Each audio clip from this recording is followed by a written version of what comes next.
course. This is Lukman Rafiq here. I'm the tutor for this course and I will take you people through the SBR fast track over a period of next 30 days. So before I go on discussing about this SBR fast track course, let me just give you a bit of a guidance that who exactly is this course suited for and what exactly am I going to be covering in this SBR fast track course. First of all, a lot of students they actually start preparing when they end up paying to the ACCA. So at this point of time you have already paid for the examinations. So you would have already started preparing for these exams, and you would actually be looking at an option that what is it that is going to take us to the June 2022 examination in a proper manner. So this SBR fast track course is specifically designed to tackle all those who wish to prepare for the June 2022 examinations and who for some reason or the other are actually a bit behind their schedule.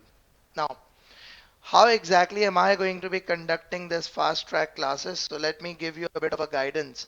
Here you have got a schedule which is also being made available to you when you would have registered for the Zoom link. So you could actually see that these are the classes scheduled, which is basically scheduled till the 27th of May. So starting from 6th of May, which is today, we are going to have these classes scheduled till the 27th of May with 4 classes a week. That's what approximately it is going to be. So if you count it, it's going to be 13 sessions. So that's actually going to be 13 live sessions that we will be conducting. Now, so with this SBR fast track course, how exactly am I going to be doing it?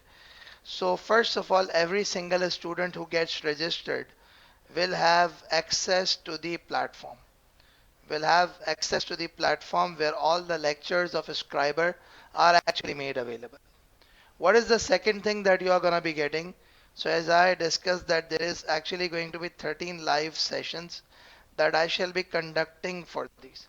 I repeat, there are going to be 13 live sessions that I will be conducting for them. So you'll be able to access those 13 live sessions. That's another thing. The third thing is that these XBR fast track course classes are going to be exam focused. Exam focused with a maximum revision of the past papers. They're going to be exam focused classes with a maximum revision of past papers. That is something that's going to happen with respect to these classes. The fourth thing is that there is actually going to be a mock examination, and at the same time you shall also be getting a feedback on the mock. These are the things that are actually going to happen. Now, what am I going to be covering in these live classes? What is the access that you will be getting? So let me just explain to you people each and everything that how exactly am I going to be covering these live sessions. Now, my live sessions, they are mainly going to be uh, confined to, this is basically going to be approximately 65% of the syllabus area is going to be covered in the live classes. The remaining 35% is going to be covered in the recorded classes. The remaining 35% is going to be covered up in the recorded classes. Now, how exactly are we going to be covering these live sessions and how exactly is these recorded classes going to be? So basically, what would happen is that as you get registered for the course, you will actually be getting access to our Scriber Academy's portal. There's this website of ours, the name of which is scriberacademy.com. The name of which is scriberacademy.com. So what would happen is that you will be getting access to the scriberacademy.com, and when you'll go to this scriberacademy.com, you will actually be getting some fast track courses for, let's say, this SBR fast track course that is actually going to be made available to you. Now, what would happen is that there are going to be some lectures which are going to be made available pre-loaded to you. They will be on a specific areas, quick revision summaries, etc., etc. But what we would be doing is that we would actually be doing the live classes, and in those live classes I'll be discussing specific topics like some complex topics that are part and parcel of the SBR. And in those complex topics, I would be having a quick revision. Plus, I'll be discussing the exam practice areas pertaining to them. So that's what I would be doing, and that's how things are actually going to be covered up. So hopefully, inshallah, by the end of by the end of this fast track course, you would be in a position. You would be in a position that you will be able to attempt the whole SBR paper, hopefully, inshallah, provided you follow the instructions that I gave you, provided you give some time, provided you give some input, and actually you spend some time. So you will be able to get over with this course very, very easily. You will be able to cover the whole SBR, inshallah, in this next 1 month, starting from 6th of May. You will end up on the 5th of June, 100% completion. But the important thing is that you would have to follow my instructions, and you don't have to follow any other plan. You don't have to follow any other option of actually preparing for it. So that's what you would have to do. So in case if any one of you have got any questions, you may ask, or I'm actually going to start off now with the first topic, which is probably going to be the financial instruments. So in case if you wish to ask anything, do ask, or else I'm going to start off.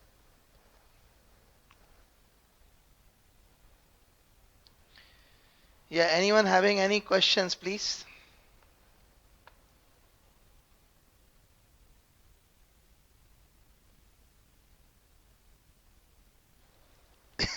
Yeah, please, Shahid Amin. Go ahead, please.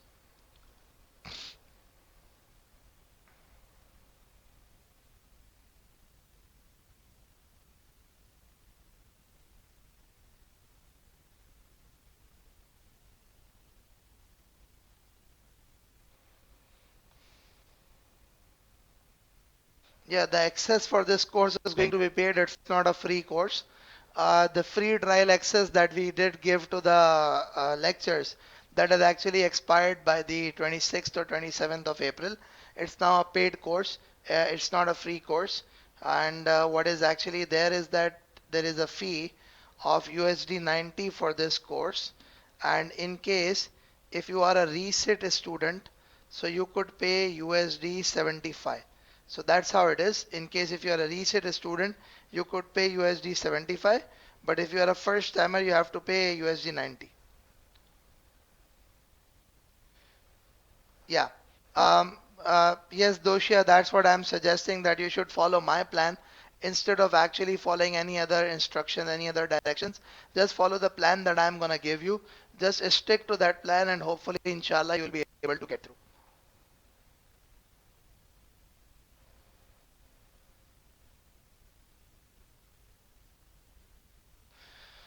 Okay. So let's just start off. Let's just start discussing. The first topic that I'm going to start off is the financial instrument. So what exactly is the name of the topic? It's a financial instruments. Now, when we talk about the financial instruments, let me just give you a bit of a guidance that what a financial instrument is all about. There are multiple accounting standards that cover up financial instrument that include IS 32, that include IFRS 7, the IFRS 9. These are the multiple accounting standards that actually cover up the financial instruments. Now, what exactly are these multiple accounting standards? So, IS 32 actually covers the presentation of financial instrument. IFRS 7 covers up the disclosures of the financial instruments. IFRS 9, it actually covers up the measurement, recognition, and derecognition. Measurement, recognition, and derecognition. So when I talk about the IFRS 9, it covers up measurement, it covers up recognition, and it covers up derecognition. That's what it covers up. Now, let's actually start off and let's discuss that what exactly is a financial instrument. What exactly is a financial instrument? So let's just start discussing about it. When we talk about the concept of financial instrument, the concept of financial instrument is that um, a financial instrument by definition is a contract that gives rise to financial asset for one party, and it gives rise to the financial liability or equity for another. So I repeat, whenever we talk about the financial instrument, what exactly is the concept of financial instrument? So financial instrument is a contract that gives rise to financial asset for one entity and that gives rise to financial liability or equity for another entity. Now what exactly do you mean by the financial asset? What is the financial liability? And what is equity? So that is something that we need to understand. So when we talk about the financial asset, let me just give you some of the example of the financial assets. That what are the examples of financial assets? The examples of financial assets include cash. It includes the investment in shares, investment in bonds. It includes trade receivables. It includes derivatives. So these different type of items are actually going to be considered as financial assets. So what is a financial asset? A financial asset could be your cash, could be your investment in bonds or debentures, the receivables, the derivatives, all of these are going to be considered as financial assets. Then if we talk about the next one, we have got the financial liability. I repeat, we have got the financial liability.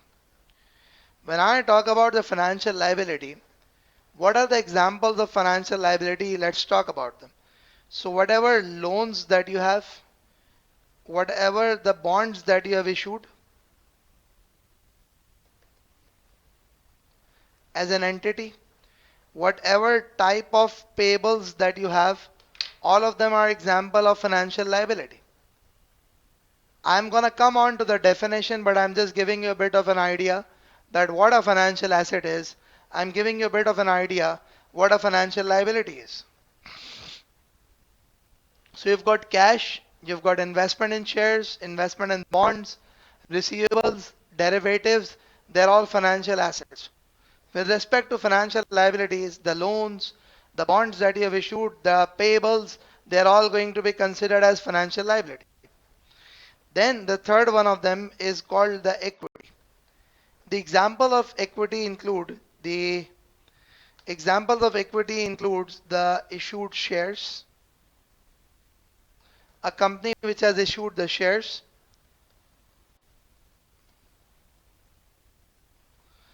the company which has issued the shares plus the share options, they're all going to be considered as the examples of equity. So a company which has issued the shares or the share options, they're all going to be considered as what? They're all going to be considered um, as your equity instruments. Now let's move a bit forward and let's talk further. Now what next is there?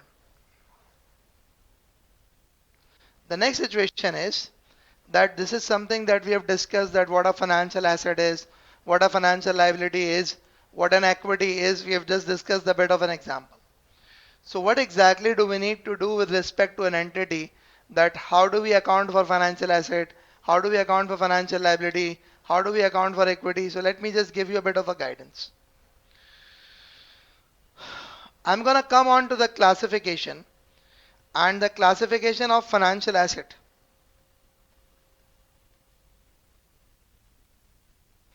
The classification of financial assets is what? A financial asset is a cash. A financial asset is a cash. It's a right to receive cash. It is equity instruments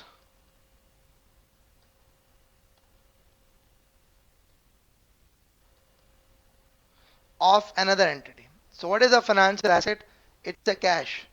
It's a right to receive cash. It's the equity instrument of another entity. It's the right to exchange.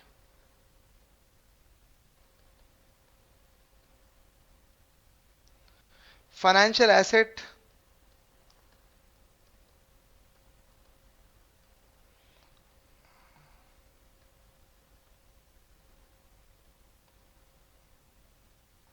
under potentially favorable conditions. It's a right to exchange financial assets under potentially favorable conditions. Now let's have a bit of a discussion of this. Basically what happens is that you know that cash could be anything. Your local currency, your foreign currency, that is all gonna be considered as financial asset. I repeat, your local currency, your foreign currency, that is all gonna be considered as your financial asset. Your right to receive cash. Your right to receive cash. Like for example, when we say there is this receivable, it's actually a right to receive cash. I repeat, when we talk about the receivable, it's actually a right to receive cash. So you've got trade receivable, it's a right to receive cash. It's a right to receive cash. पानी का glass भिजवा देना. It's a right to receive cash. Now, what else is there? There is this equity instruments of another entity. You invest in another company. You invest in another company. So when you invest in another company, that's an equity instrument of another entity. That's an equity instrument of another entity. So that is also going to be a financial asset. Then right to exchange financial asset under potentially favorable conditions. Now what exactly do you mean by this? So when I talk about this, I would say that you have got at times the call options, which is options to buy something. You can have put options, which is option to sell something.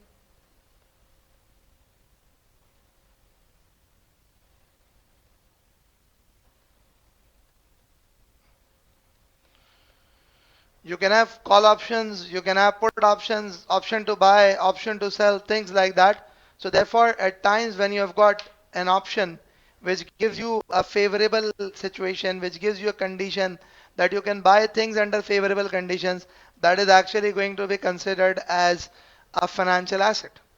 So these are all the examples of financial asset. Glass, glass. These are all the examples of financial assets. Now, let's move a bit forward and let's discuss further. When we talk about the financial liabilities, so what exactly are the definitions of financial liability?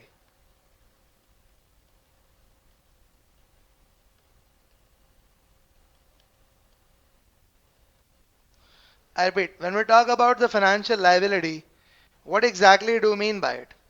So financial liability is basically obligation to pay cash. The first thing is financial liability is an obligation to pay cash. The second thing is that it's an obligation to exchange financial asset under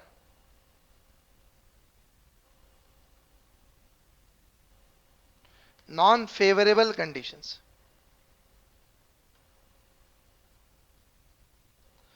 It is an obligation to exchange financial asset under non-favorable conditions. So I repeat, what is a financial liability? It's an obligation to pay cash. What is a financial liability? It's an obligation to exchange financial asset under non-favorable condition. That is all gonna be considered as your financial liability. Now, what exactly do you mean by this? Like for example, when you have got an obligation to pay cash, you have got trade payable, you have got loan payable. So all of these things would actually require an outflow, would actually require settlement in cash. So whenever you have got a settlement in cash, that's an example of a financial liability. So a financial liability could be your trade payable, could be your rent payable, could be your other payables. That is all going to be considered as your financial liability. I bet that is all going to be considered as your financial liability. So when I talk about the financial liability is obligation to pay cash. It's an obligation to exchange financial asset under potentially under non-favorable conditions. Now, for example, you have got uh, you have written a call option to somebody. What is a call option?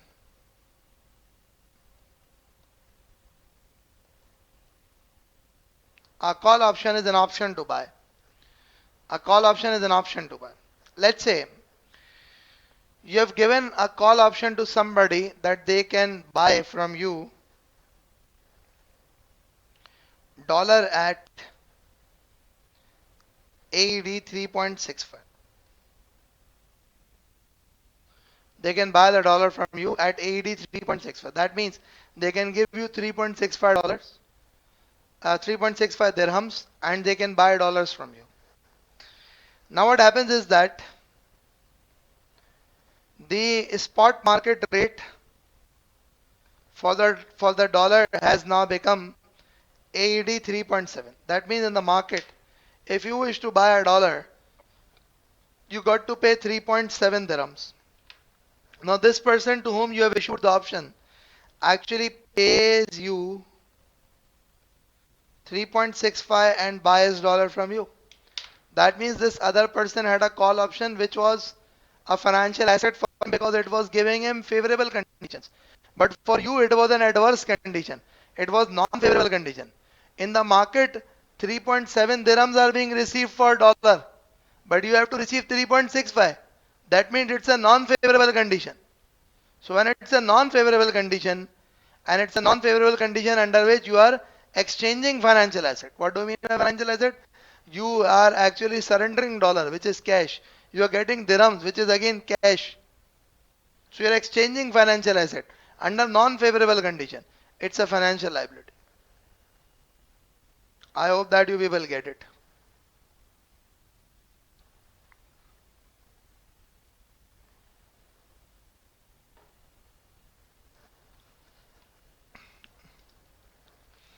I hope that you people get it.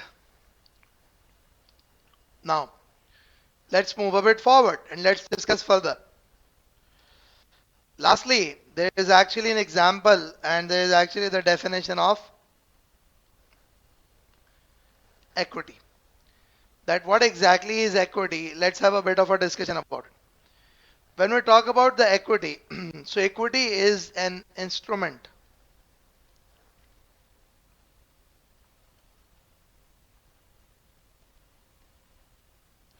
that evidences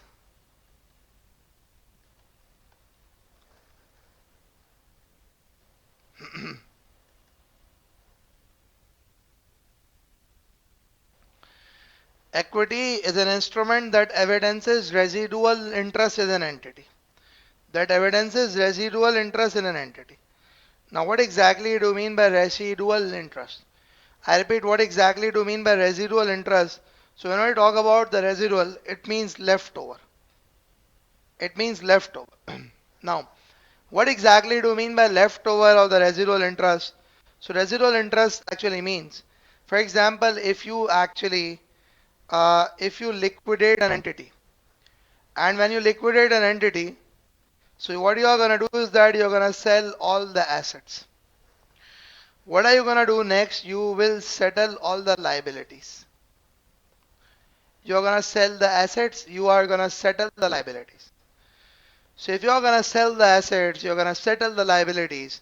So whatever the net amount that is going to be left, that is going to be considered as residual interest. What is it going to be considered as? Residual interest. So residual interest actually means leftover. Residual interest means actually the balance. So an instrument that evidences residual interest in an entity is going to be considered as an equity instrument. What do you mean by this? This actually means that if you have got an instrument where there is actually going to be leftover, the residual, that is going to be considered as equity. Means if an instrument entitles you to claim whatever that is balance, that instrument is a equity instrument. Now, a very important thing that you need to understand is that is there any difference? I bet a very important thing that you need to understand is that is there any difference between equity and liability? So, because at times what happens is that there are some instruments where there is a very thin line of difference between an equity and the liabilities. So what I'm going to do now is that I'm going to give you a bit of a guidance that what exactly is the difference between the equity and the liability. Now let's just try to understand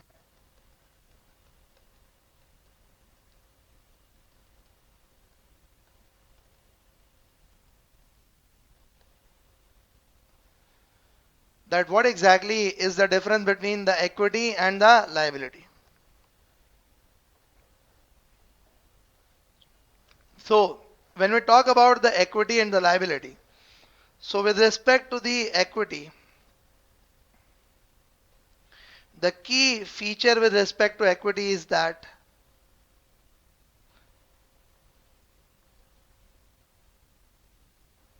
there is an absence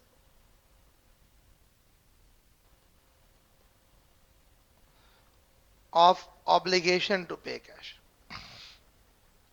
I repeat, what is the difference? There is a difference that there is an absence of obligation to pay cash. Obligation to pay cash. Now, what exactly do you mean by this? With respect to liability, you have an obligation to pay cash. With respect to equity, there is no obligation to pay cash. I repeat, with respect to equity, there is no obligation to pay cash, no obligation. Now, what do you mean by this? Try to understand this. See, what actually happens is that um, when we talk about shares of the company, you know that there are ordinary shares, you know that there are preference shares. And with respect to the preference shares, you do have an idea that the preference shares could be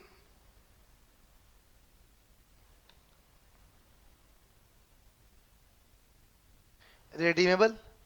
The preference shares could be irredeemable. The preference shares could be redeemable. The preference shares could be irredeemable. Now, when we talk about the redeemable preference shares, when we talk about irredeemable preference shares, so with respect to redeemable preference shares, you do have an idea that they are going to be, there is an obligation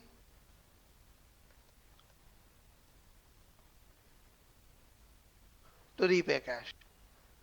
With respect to irredeemable share,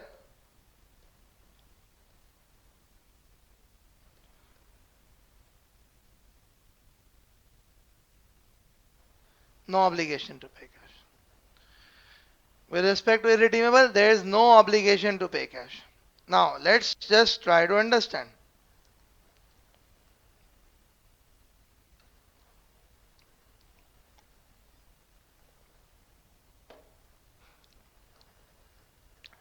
So, when we talk about the redeemable preference shares, the redeemable preference shares is obligation to repay cash.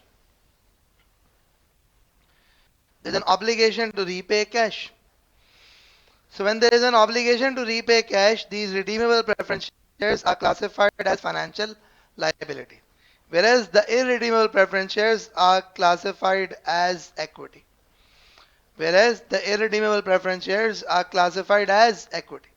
So you've got redeemable preference shares classified as equity as financial liability, and the irredeemable preference shares are classified as equity. Now let's just move a bit forward and let's discuss further. So the key distinction between the equity and the liability is that with respect to equity there is an obligation to pay cash. With respect to equity, there is an absence of obligation to pay cash, but with respect to the liability, there is an obligation to pay cash. There is an obligation to pay. So that's where the basic difference between the equity liability arises. And I've discussed till now about what a financial asset is, what a financial liability is, and what an equity is. Now, do let me know in case if there is any question that you people have, in case if any one of you have got any queries, any questions, anything that you would like to ask, you're most welcome to ask, or else I'm gonna move forward now.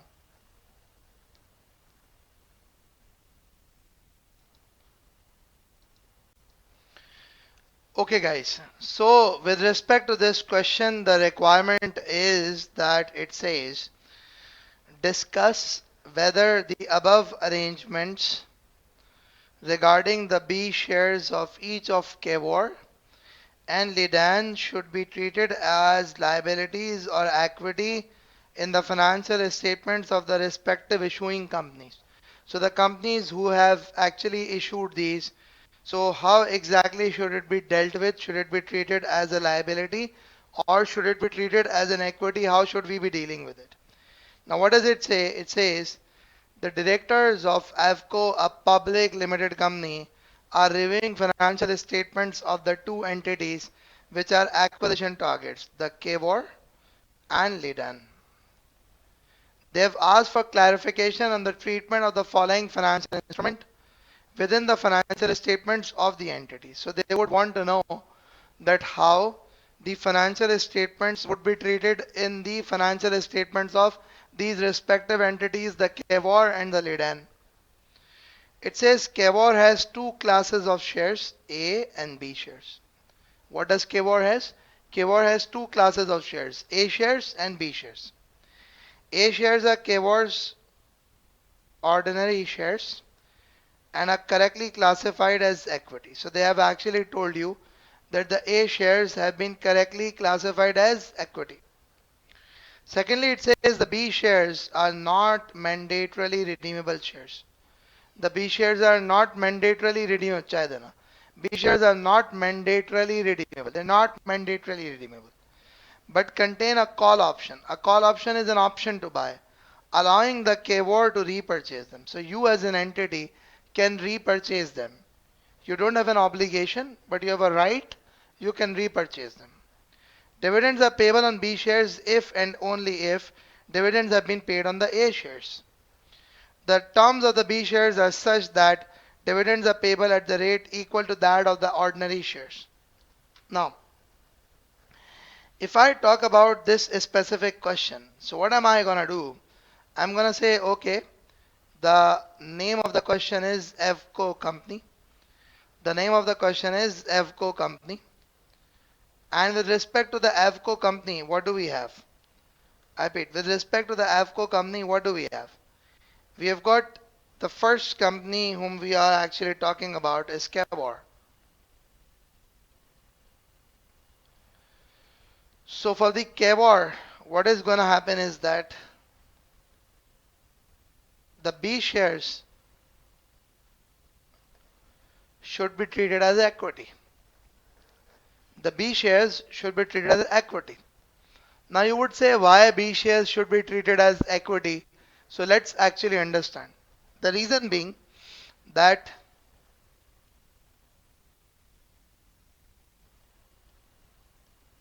no obligation to redeem,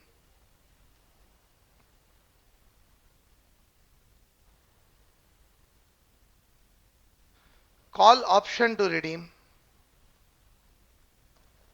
There is no obligation to redeem, plus there is a call option to redeem. You don't have an obligation. There is a call option to redeem. Means like if you wish to redeem, you can redeem. Plus no obligation to pay dividends.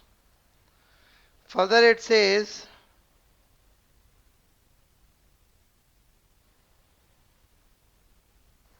dividends are only payable if, I repeat, the dividends are only payable if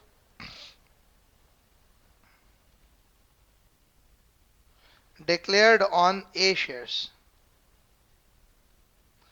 So apparently on the basis of all this,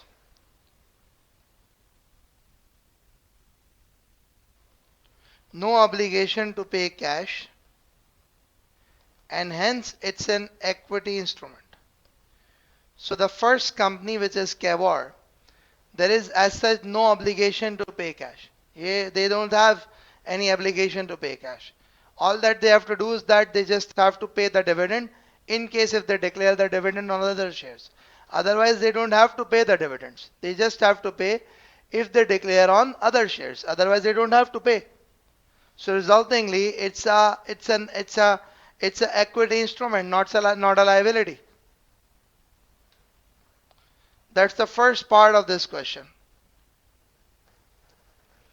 Now, let's move a bit forward And let's discuss about the second part of the question. Then it talks about Lidan company. It says Lidan has an issue two classes of shares, A shares and B shares. So the Lidan company has got two classes of shares, the A shares and the B shares. A shares are correctly classified as equity. So what has happened with the A shares?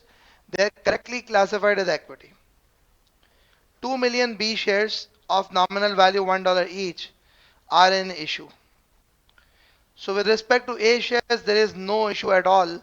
So you don't have to discuss anything with respect to A shares. You just got to discuss with respect to B shares. The B shares are redeemable in 2 years' time. So what happens is B shares are redeemable in 2 years' time. They are redeemable. Lidan has a choice to the method of redemption of the B shares.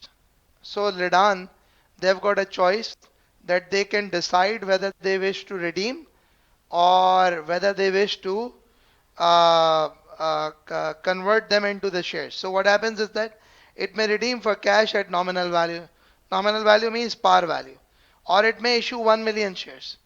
A shares in settlement. A shares are currently valued at 10 per share. The lowest price since its formation has been $5 a share. Now let's just try to understand few things with respect to this Lidan company. Let's just try to understand few things with respect to the Lidan company. So to me, the B shares of Lidan, to me the B shares are liability.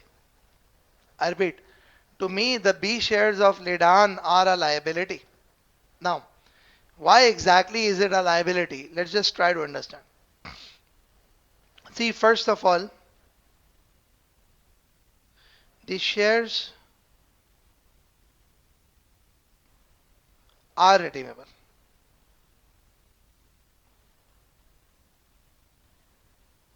Entity has a choice either to redeem or to convert. The entity has a choice. Either they can redeem or they can convert. Now, the redemption is going to require entity to pay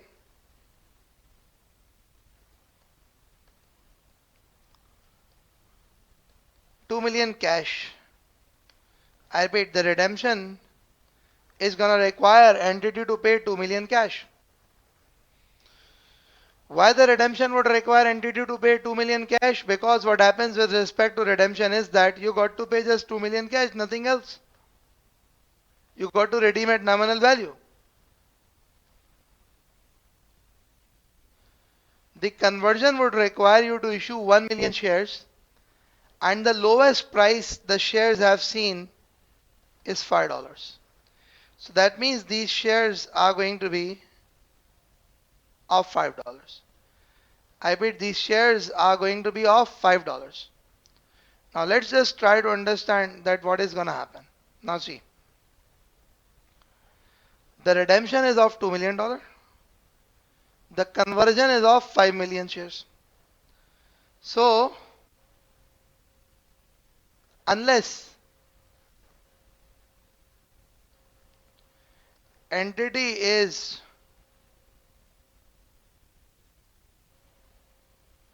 bound to issue shares,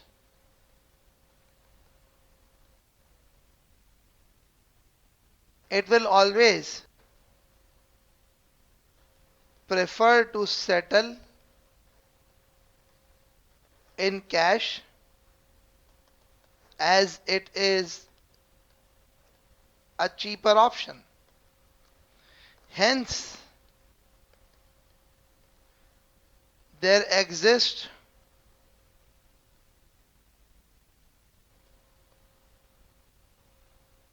an obligation to pay cash. Hence, there exists an obligation to pay cash. You have an obligation to pay cash. You don't have a choice. you got to end up paying the cash. I repeat, you don't have a choice. You got to end up paying the cash. So therefore, this instrument is going to be a liability. It is not a finance. It is not an equity. It's a financial liability because you're bound to issue. You're bound to pay cash. You got to pay cash. Do you people get it?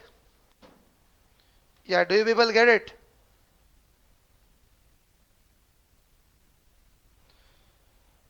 So we are actually done with this specific question that was about Avco company, and the question was about the classification of instrument into the equity and the classification of instrument into the liability. So that's what the question was all about.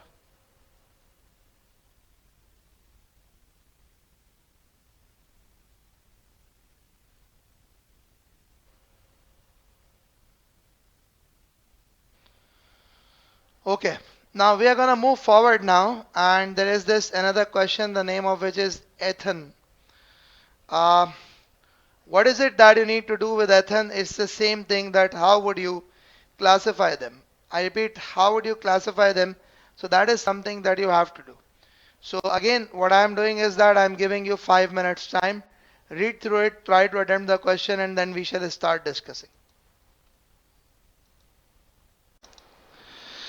Now, it says Ethan has an operating subsidiary which has an issue.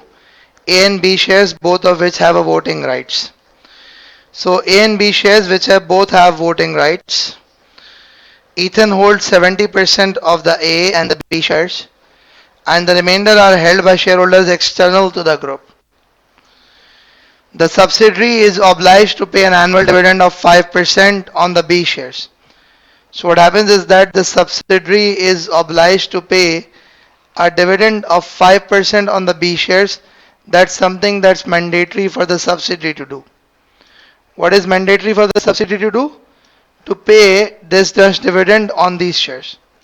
Subsidiary, the dividend payment is cumulative. Cumulative means even if you don't pay, you have to pay again the next year. Even if the subsidiary does not have sufficient legally distributable profit at the time payment is due. In Ethan's consolidated financials, the B shares of subsidiary were accounted for in the same way as equity would be the B shares owned by external parties reported as NCI. So the answer over here is that these B shares are a liability. Why are they a liability?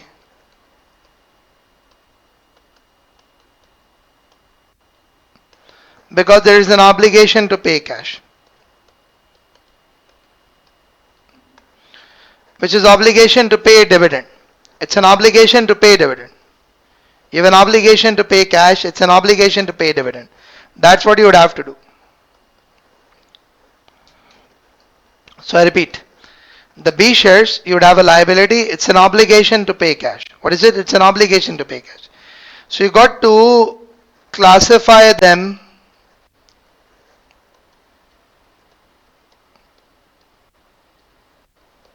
as a liability and